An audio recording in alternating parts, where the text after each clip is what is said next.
Hey guys, Dallas here. I just wanted to give you guys another quick message today.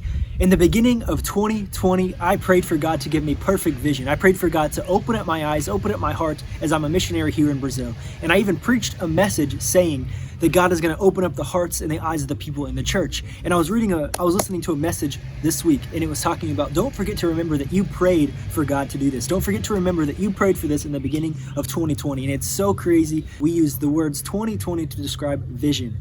Envision. And so I wanted to talk about that in my life as well. Share a little testimony of how God has really reshaped my focus of what the gospel is, what the gospel means, and the urgency to deliver it to the people. And so I just wanted to talk about that just quickly. So in 1 John 5:18, I was reading it. I'm preparing a message for a church tomorrow that I'm going to be preaching here in Brazil. And it's talking about 1 John and the urgency of the gospel. And so 1 John 5:18 says this, "For we know that anyone who has been born of God does not keep on sinning. For he who has been born of God, God protects him, and the enemy does not touch him." So those two things, what does it mean to be born of God? And the second, what does it mean to not keep on sinning? And so those are the things that I started to address and started to research for my message for tomorrow.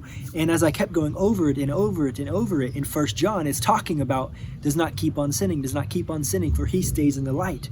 And I was like, man, what does this mean? What does this really mean to not keep on sinning? And as I continued to research it, this is the statements that I found. This is the statements that blew my mind, and it changed the entire way I see the gospel. It changed the entire way I present the gospel, and it changes the urgency of my message here in Brazil. So I'm really excited to share it with you guys because it's important. It's life and it's death. It's life and death, guys. So this is how I used to share the gospel. Friend, I know you made a mistake. Friend, I know you missed the mark. I know you sinned and you need a savior. There's a man named Jesus, and he died and he rose again for you to be set free. Please surrender yourself to him. And this is how I share the gospel now. This is the really cool part that God taught me. It's this. Friend, you have missed the mark. I know you have sinned, and I know you have fallen short of the glory of God. But even before that moment, you still needed a savior. Even before you thought you made a mistake, you still needed God. You still needed a savior. You see, that's the point.